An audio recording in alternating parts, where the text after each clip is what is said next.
Hey guys, this is the Tuninator, and I'm bringing you another Fallout New Vegas video. In this video, I'll show you guys how to find the Enclave Remnant Power Armor, which is the strongest armor in the game, hands down, in terms of damage threshold or the amount of punishment it can take.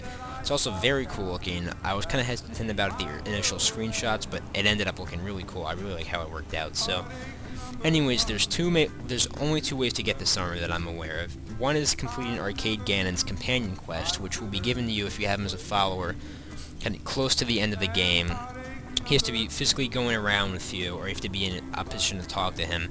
And it needs to be kind of close to the end of the game with a damn battle approaching, and he'll tell you he wants to kind of round some people who can help. So you go around, you find his old Enclave buddies, and they will, you meet them all, you get them all to this bunker, and they'll give you power armor training and a suit of this armor. So if you don't want to do that, or you just feel like being adventurous, there's another way to get the armor.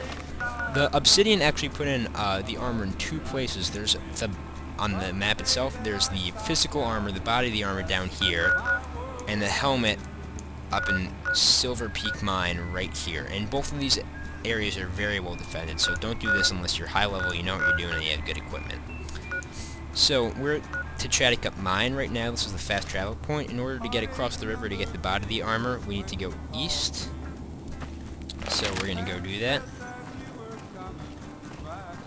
We need to cross the canyon, but there's no path down, so we're going to have to jump down a series of rocks and just kind of wriggle down. Be very careful that we don't die in the process. And this area is, there's normally enemies in here. There's a ton of high-level enemies defending the armor, like I mentioned, but for the purposes of the video, I've killed them all with console commands prior to going, so we can kind of get this over with relatively quickly. You'll still get an idea of how well it's defended. And the armor is defended by death claws. There's a ton of death claws, more death claws than you've probably ever seen outside of Old only, so be very prepared for that. So as you can see, we're at this cliff face. We have to get down into this river to swim across to there. So what we're going to do is we're going to kind of shimmy down. Anyone who played Fallout 3 is kind of probably familiar with the concept of just kind of shimmying around rocks, dropping down. So we're going to try to avoid taking too much fall damage because we need to get down there without dying. There's no path. So we're going to do it again. Just kind of shimmy down. Be careful that we don't take too much of a drop. The easiest way to do this is to kind of just drop down while, you know, holding the side button of the rocks. As you can see, I had a bit of a fail there, but should still be able to do it. You know, yeah, drop down again. Normally, I've been able to do it fine. That's probably the worst run I've had so far, to be honest. So, it's really not that hard once you get the hang of it. You just gotta look for easy place to drop down. So we're gonna swim across. As you see that little passage right there, the instant you go up there, if the enemies are alive, you will be confronted by multiple death claws. There's only death claws and young death claws in the first group, but the second group closer to the armor has mother death claws as well, and they are death claws on a bad day, so you do not want to run into those guys. Yeah, and if you come in here, be prepared to do some serious fighting, take a hell of a lot of damage. If you really want the armor that bad, earlier in the game you can get it from Arcade, it's worth it, but if you enjoy not dying or not spending 80 stim packs, then I really don't recommend taking this route. It's much safer to just get it from the Enclave. So anyways, we're going to come out of the water here. If the death claws were still alive, they'll be jumping me about now, but mercifully they are not. So we'll just keep going. You're going to want to go to the cliff face and then keep south to find the armor, because it's basically right along the edge of the cliff. This is the first wave of death claws in here, and there's a second wave kind of closer to the armor. I'm not sure if you can sneak past them. I haven't tried it. It might work if you have a stealth boy, maybe the Chinese stealth armor like Sneak 100. But you'd have to be pretty much a huge baller to pull that off. So good luck and more power to you if you want to try it, but I don't anticipate success.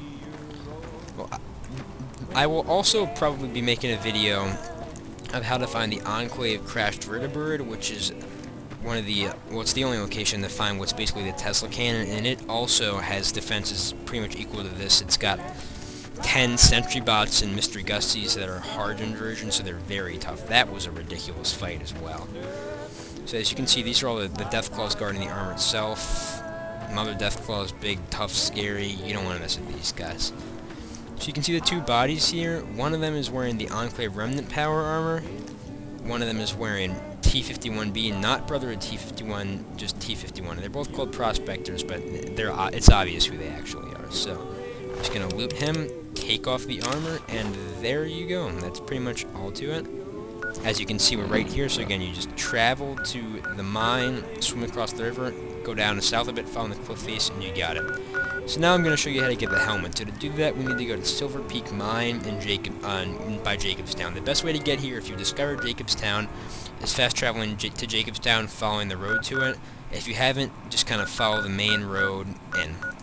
And again, this area is very well defended. There's a bunch of cazadores, which are these really high-level kind of bloat flies on steroids if you haven't played New Vegas yet. And they're probably my least favorite enemy in the whole game. I hate them because these guys, they hit as tough as Deathclaws and they're just as fast, but they fly and they're about half the size, so they're way harder to hit. So anyways, this whole area is filled with them, but I killed them already coming down here with console commands just to kind of clear the way. So we're going to go down, just keep following down, and the first chance you get, you're going to take a right into this big open cave area. And that area is the first place you're going to encounter cazadores down here. You can try sneaking past them. I don't know if they'll detect you or not. I didn't try. It's worth a shot. So you enter this big cave filled with these little blue bioluminescent fungi things. You're going to keep going south through the cave, looking for kind of a little tunnel entrance to the green fungus. That's it right there. You're going to go in there, and then you're just going to keep going up. And if you've seen a sec, the helmet's right there. Once you have the helmet and the armor, the set of the armor is complete. You will need power armor training. If you're not planning on doing Arcade's personal quest, which is why you're doing this, you can get power armor training by finding the Brotherhood of Steel and fully completing their quest line. If you don't know how to find them, I have a video posted on my page that'll show you how. So as you see, we have some boxes here. They're full of just valuable explosives. We go in here, there's a body, and there's the Remnant's power helmet. And that does it. So again, both these areas are very well defended. Don't come here unless you seriously know what you're doing and you're looking for a good fight. But the reward is well worth it, because again, this armor, really cool armor, love it, definitely worth it, really strong, looks great in game. So definitely recommend getting this. If you're a Fallout 2 fan, you'll love this. If you just want some cool armor, you'll love this. So definitely worth a shot. And I'll be putting up a video later just kind of featuring this and the other kind of power armors in the game, and just where to find them if you haven't already. So, thanks for watching. This is the Tuninator, signing off, and I'll see y'all next time.